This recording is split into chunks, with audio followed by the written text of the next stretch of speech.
Bom dia a todos, graça e paz do Senhor Jesus seja com todos nós. Uma ótima segunda-feira para todos. Hoje é dia 2 de maio de 2022. Estamos iniciando em mais um mês de maio começando e estamos terminando mais um livro. Glória a Deus, estamos hoje concluindo a nossa maratona bíblica no livro de Deuteronômio. E hoje, como conclusão, o tema do nosso devocional será Glória a Deus.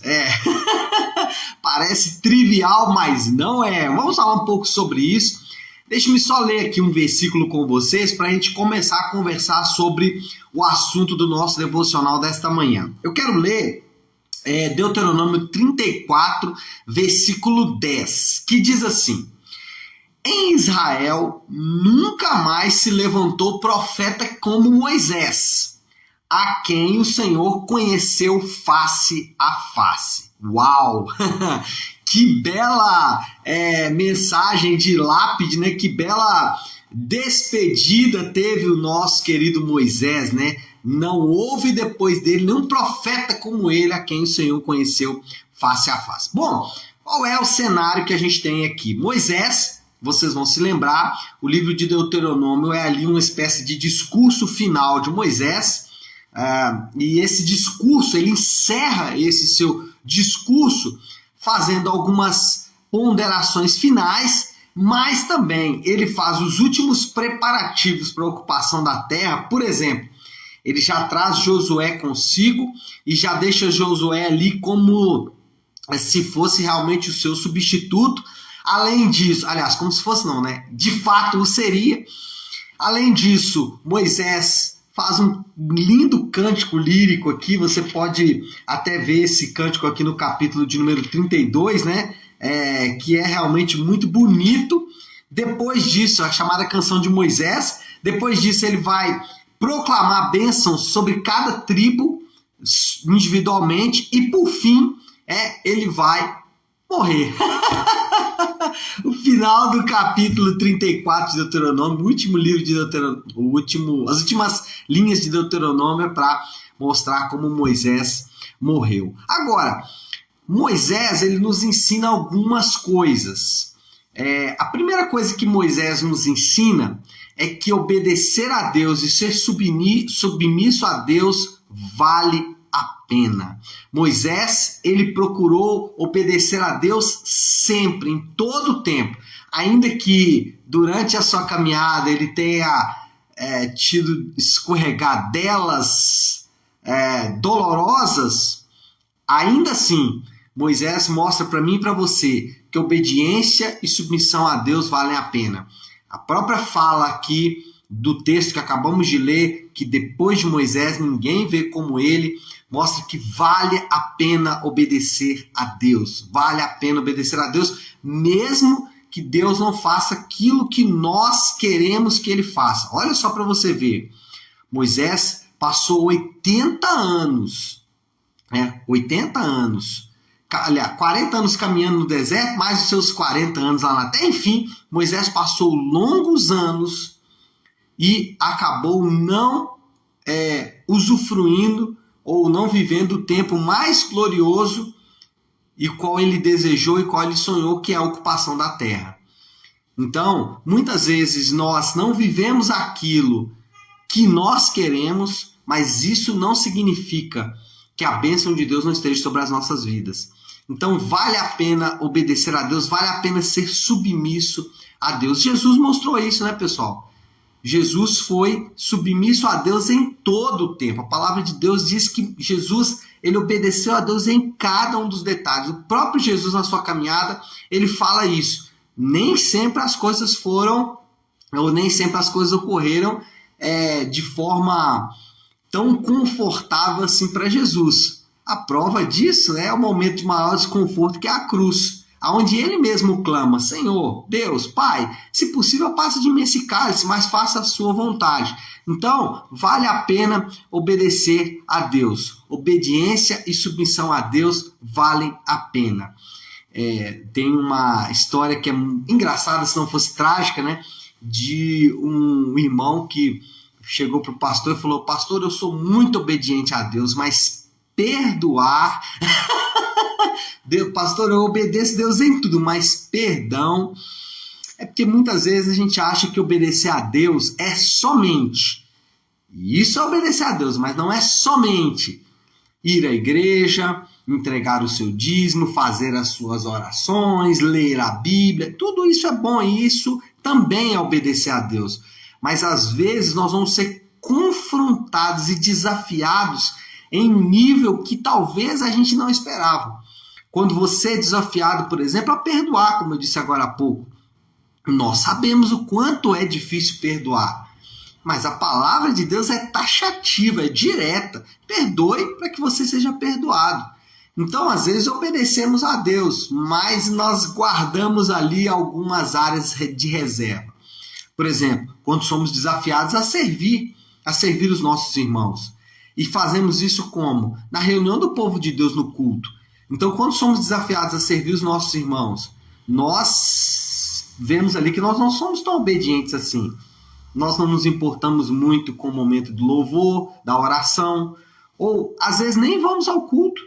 Por quê? Porque pra gente, eu obedeço a Deus, mas eu não quero servir os meus irmãos. Eu não quero estar lá cantando com os meus irmãos, eu não quero estar lá recitando o salmo com os meus irmãos, ou não dou muita preferência. Eu obedeço, mas eu tenho as minhas áreazinhas de reserva.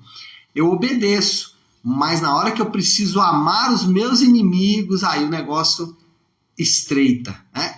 Eu obedeço, mas eu não sou tão fiel a Deus assim. Eu obedeço, mas quando tem a oportunidade de corromper os valores da palavra de Deus, eu acabo cedendo.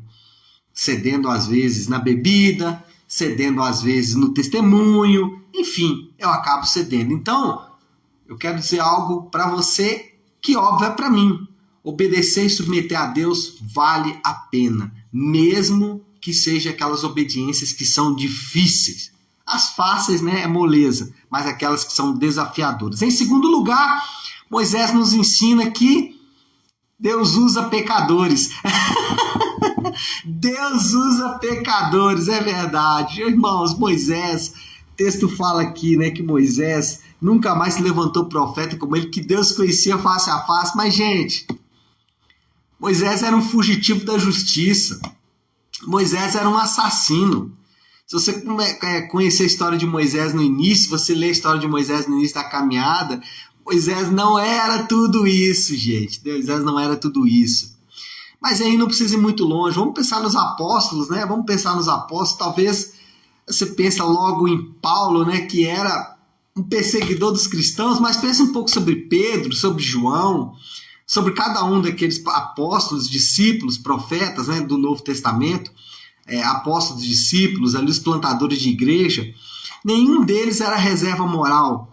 Eu lembro de um episódio, eu conto ele de vez em vez. Quando eu era mais novo, eu fui ajudante de oficina. Tinha lá, isso já tem quase 30 anos, gente, é muito tempo, né? Mas eu era garoto e eu ia lá para a oficina do meu tio ajudar lá a desmontar os carros, lavar as peças, enfim. E lá tinha um mecânico que era o Mário Ratão. O Mário Ratão, apesar do apelido dele, ele não parecia com Ratão. Eu não sei nem porque que o apelido dele era Mário Ratão, mas enfim, era o Mário Ratão. E o Mário Ratão, às vezes, ele tinha que tirar algum parafuso lá e o trem estava muito apertado e ele não conseguia. E aí tentava, não conseguia. E aí ele chegava pra gente que era ajudante e falava: traz a ferramenta universal. O que era a ferramenta universal, gente? Era a marreta. Aquele marretão, e aí dava marretado em cima do parafuso, e eu acho que aquilo gerava uma onda de choque ou alguma coisa, e o parafuso ficava um pouco mais fácil para soltar. Mas eu lembro da ferramenta universal. Deus às vezes vai ter que usar a marreta, irmão. Talvez você seja a marreta, e você fala: não tem utilidade nenhuma. Talvez você tenha utilidade, sim. Talvez Deus vai te usar para soltar uns parafusos que estão mais presos aí. Mas Deus vai te usar. Deus usa pecadores. Deus usou Moisés, Deus usou Paulo, Pedro. Deus pode te usar. Às vezes você fala assim: não, mas pastor, o meu passado, a minha vida. Irmãos, Deus escolheu usar ferramentas que não são ferramentas normalmente muito usuais. Deus pode usar as chaves de fenda, Deus pode usar ali as chaves inglesas, mas às vezes Deus vai precisar de uma marreta. Então Deus usa pecadores, até porque ele escolheu usar pecadores, porque se não fosse assim ele não usaria ninguém. Moisés nos ensina isso, Deus usa pecadores. Mas também Moisés nos ensina que a graça de Deus é derramada sobre homens. Moisés, ele experimentou a graça de Deus. Moisés sabia que por ele mesmo ele não poderia fazer o que ele fez.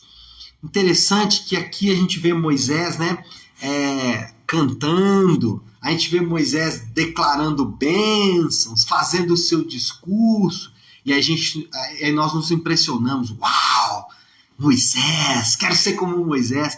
Mas no início da caminhada de Moisés, ele disse que era pesado de língua. A gente não sabe direito o que é isso, talvez uma espécie de gagueira ali, uma dificuldade para a fala. E a graça de Deus foi derramada sobre Moisés. Moisés só fez o que fez porque Deus derramou a graça sobre ele. Os apóstolos, gente, os apóstolos experimentaram a graça de Deus. Pedro e João, logo depois da assunção de Jesus aos céus, Pedro e João estão lá pregando no templo. As pessoas estão impressionadas por quê? Porque eram homens iletrados que experimentaram a graça de Deus. Nós experimentamos a graça de Deus. Tudo o que fazemos é pela graça de Deus. Se não fosse a misericórdia de Deus, nós não faríamos. Então, a pergunta é: do que podemos nos orgulhar? Do que você pode se orgulhar? Do que você pode se orgulhar? Não há nada do que podemos nos orgulhar, porque tudo o que fazemos, o fazemos pela graça de Deus. Então Moisés nos ensina isso, que não há qualquer tipo de orgulho na nossa vida, porque o que fazemos, fazemos por causa da graça de Deus. Não podemos nos orgulhar de nada. Isso também nos faz ser graciosos com as pessoas. Quando você vê alguém não muito capacitado, derrame graça sobre a vida dele, porque foi assim que Deus fez com você. Quando alguém não fizer da forma como você queria que fosse feito, relaxa. Derrama graça sobre a vida dessa pessoa, porque Deus fez isso com você. Deus derramou graça sobre a sua vida. Então derrame graça sobre a vida das pessoas e nunca se esqueça, não há nada do que você e eu podemos nos orgulhar. Nós não temos nada do que nos orgulhar, porque tudo que temos nos foi dado pela graça de Deus. Moral da história. Resumo da história. Lembra que o título do devocional é Glória a Deus? Pois é. Deus escolheu glorificar o seu nome por meio de pecadores como eu, como você. Uau, isso é forte. Deus escolheu glorificar o seu nome através de pessoas como nós. Nós vamos começar a semana com esse testemunho. Nós vamos começar a semana com essa verdade. O nome do Senhor vai ser glorificado através da nossa vida. Talvez vai ser glorificado com Deus mudando um cenário de dor e tristeza, ou talvez Deus vai ser glorificado sustentando a minha vida e a sua vida durante um momento de luta e dificuldade. Mas em todo o tempo Deus vai ser glorificado. E qual é o desafio? Qual é a aplicação final aí diante de tudo isso? O desafio final é: deixe Deus usar a sua vida. Deixa Deus usar a sua vida. Deixa Deus usar a sua vida para ser testemunho para outras pessoas. Não corrompa o seu testemunho. Não envergonhe o nome do Senhor, porque muitas vezes alguém me perguntou uma vez assim: pastor, por que a gente não pode se embriagar? Eu disse para essa pessoa o seguinte, eu falei assim: olha, o problema é que muitas vezes nós estamos mais preocupados com o que as pessoas vão pensar do que com o nome do Senhor. O que nós temos que nos perguntar é: será que isso glorifica a Deus? Como Deus pode ser glorificado com um crente embriagado? Será que Deus vai poder ser glorificado com isso? É uma pergunta que a gente deveria fazer sempre. Será que isso glorifica o nome do Senhor? Se não, não faça. Deixa Deus usar a sua vida para evangelizar, deixa Deus usar a sua vida para discipular pessoas, deixa Deus usar a sua vida, deixa Deus usar a sua vida no serviço. Sirva. as pessoas. Sirva as pessoas da sua família, mas sirva também as pessoas da sua igreja local. Tá certo, meu povo? Vamos finalizar? Vamos orar então para colocar tudo isso aí diante de Deus, como eu gosto de fazer toda segunda-feira e toda sexta-feira. Eu gosto de iniciar a semana com a oração que o Senhor nos ensinou, a oração do Pai Nosso. Então vamos fazer isso, vamos orar a oração do Pai Nosso juntos. Pai nosso que estás nos céus, santificado seja o teu nome. Venha o teu reino, seja feita a tua vontade, assim na terra como no céu. Dá-nos hoje o nosso pão de cada dia. Perdoa as nossas dívidas, assim como perdoamos aos nossos devedores. E não nos deixes cair em tentação, mas livra-nos do mal, porque teu é o reino, o poder e a glória para sempre. Amém, amém e amém. Amém, meu povo? Bom, então é isso. Nós vamos ficando por aqui, deixando um aviso importante. Hoje, 8 da noite, às 20 horas, nós temos na Igreja Nave o nosso encontro de homens, o toque de homens. Você que é homem está convocado e você que é mulher está convidada. Por quê? Porque o assunto, apesar de ser encontro de homens, é abrangente. Vamos falar da pregação de ontem, onde nós falamos sobre a fé secreta. Então, hoje, às 20 horas, a gente vai continuar falando sobre isso lá na nossa Igreja Nave. E eu espero você para juntos termos esse tempo de comunhão, tá bom? Deus abençoe. Ótima segunda-feira, ótima semana para todos. Fiquem com Deus.